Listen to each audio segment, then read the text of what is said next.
Je me trouve en Belgique. Depuis 2022, on assiste ici à une décriminalisation du travail du sexe. Désormais, les prostituées ont accès à des droits sociaux et pourront même signer des contrats de travail avec des employeurs, un système unique en son genre.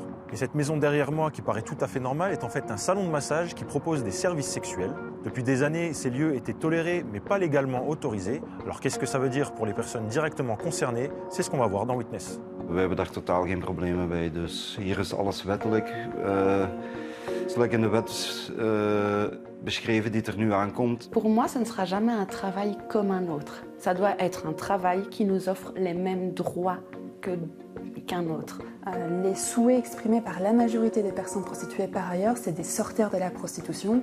Et donc cette loi, les statuts salariés, n'est pas à répondre en aucune mesure à ces souhaits-là.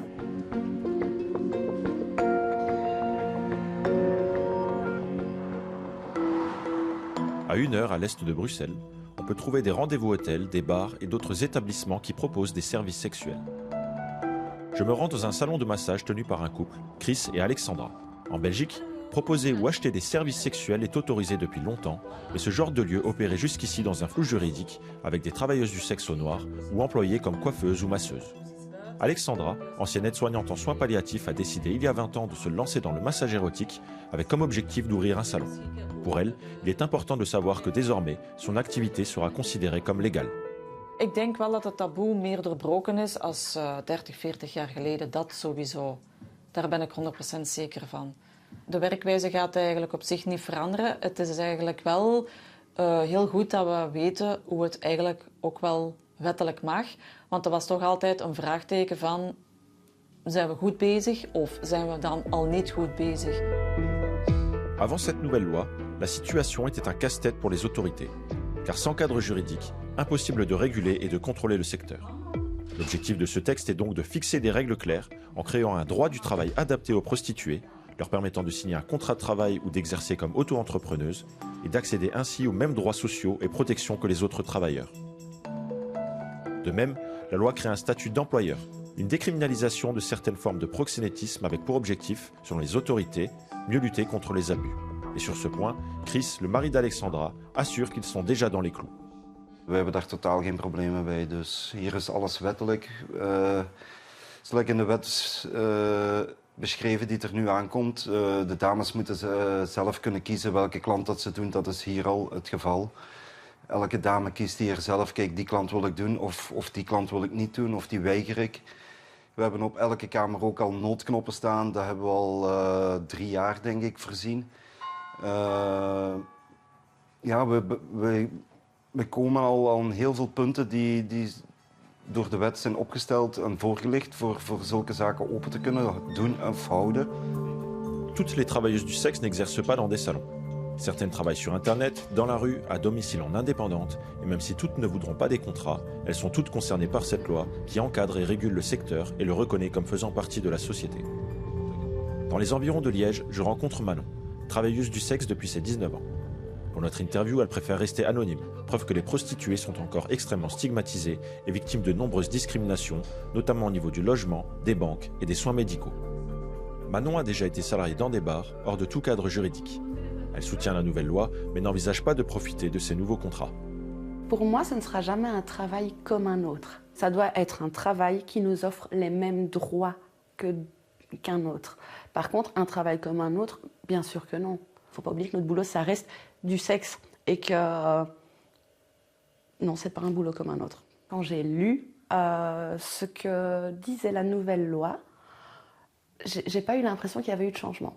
Parce que personnellement, j'ai eu une expérience assez privilégiée où j'avais le droit de refuser des clients, le droit de refuser des pratiques, le droit de mettre fin à un rapport sexuel en cours, le fait d'exercer de la manière dont je souhaitais exercer.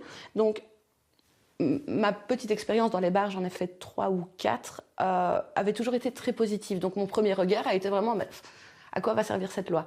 Et la pensée qui est venue juste derrière, c'est de me dire, mais en fait, si ça doit être légiféré, c'est qu'elle n'est pas appliquée partout. Visiblement, certaines sont contraintes d'accepter des clients qu'elles ne veulent pas accepter, etc. Et donc, pour ces personnes-là, c'est super important que cette loi soit passée. Et face au débat, Manon a un message à transmettre à tous ceux qui s'intéressent à la prostitution, que ce soit les soutiens ou les opposants à la réforme. il serait peut-être temps d'arrêter de se poser la question du choix. Est-ce que je l'ai choisi? Est-ce que je ne l'ai pas choisi? Est-ce que la vie m'a poussée? Est-ce qu'il y avait une influence extérieure? En fait, les travailleurs, travailleuses du sexe sont tellement de profils différents qu'on ne peut pas répondre à cette question dans l'absolu. Le seul pont commun qui nous lie toutes et tous, c'est le droit.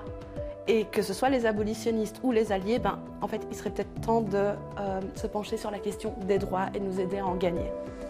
Entre la prohibition, le modèle abolitionniste qui se concentre sur la pénalisation du client et les différentes formes de régulation, l'encadrement de la prostitution est très contrasté en Europe. En 2022, la Belgique est devenue le deuxième pays du monde après la Nouvelle-Zélande à décriminaliser l'organisation du travail du sexe avec un système particulièrement souple. Le pays compte entre 3 000 et 20 000 prostituées selon les estimations, majoritairement étrangères, comprenant des femmes des pays de l'Est de l'Union européenne, mais aussi des sans-papiers venus principalement du Nigeria ou d'Amérique du Sud, souvent via des réseaux de traite des êtres humains. N'ayant pas de permis de travail, celles-ci ne seront pas concernées par la loi et pourraient être encore plus marginalisées. Mireia Crespo de l'association Isala accompagne des prostituées en situation de grande précarité. Pour elle, cette loi est en décalage total avec les besoins réels de ces femmes et ne leur offre aucune alternative pour sortir de la prostitution. Ce qui est très inquiétant, c'est qu'elle va favoriser les proxénètes, les trafiquants qui existent déjà en Belgique et qui bénéficient déjà par ailleurs d'une énorme impunité. On n'entend qu'une chose depuis que ces lois ont été votées, c'est la prostitution, c'est normal. La prostitution, c'est une industrie comme une autre, c'est un travail comme un autre. Et il faut se demander quel effet ça va avoir sur l'ensemble de la société, sur tout l'ensemble des femmes de la société déjà. Il y a une survivante de la prostitution qui dit qu'à partir du moment où la prostitution est normale, toutes les femmes sont prostituables en fait, parce que les femmes, elles constituent la marchandise dans le système de la prostitution. Et puis après, évidemment, quel effet ça va avoir sur les plus jeunes générations.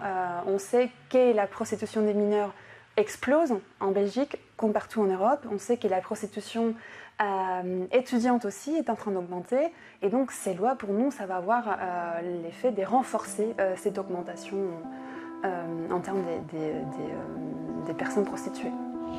Direction Anvers. Il y a 20 ans, la ville flamande choisissait d'organiser la prostitution de manière ultra sécurisée, et ce bien avant la décriminalisation. Un modèle basé sur une collaboration étroite entre la ville, la police, les associations et le secteur de la prostitution. Karin van der Elst est la patronne de la Villa Tinto, un complexe comprenant une cinquantaine de vitrines louées par des prostituées à la journée. Un business très encadré avec des caméras de surveillance, un poste de police intégré, des boutons d'alarme dans les chambres et un contrôle biométrique systématique de l'identité des locataires. Mais si son business est régulé depuis longtemps, la nouvelle loi lui permet de décriminaliser son activité et pour Karin, l'encadrement du secteur reste la solution la plus réaliste.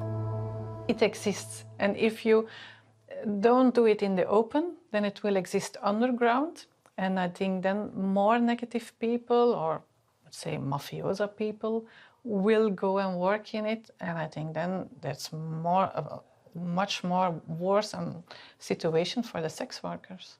Now it's open, there's a regulation, it gets checked, we get a lot of controls everything. So I think that it's one of the best ways to work with it. Our view of intention of getting into the business has always been rent a working space to the sex worker, but what they do inside is not our business. We will check the regulations and everything, and to have a contract with them and to employ them, for me, I'm getting too much in their personal space because sex is something very personal, I think, and I wouldn't feel at ease with it. And the other reason also is that I think that sex workers have quite a free mind. They have a more independent mind, and that they want to decide when they work. They also want to decide where they go. If they hear the business is better in another country, they leave and they work there. If they make a lot of money, they take holiday and they enjoy their money, and then when the money is up, they come back. So I think it's difficult to put that in a contract or that putting that in a way to work, on good terms.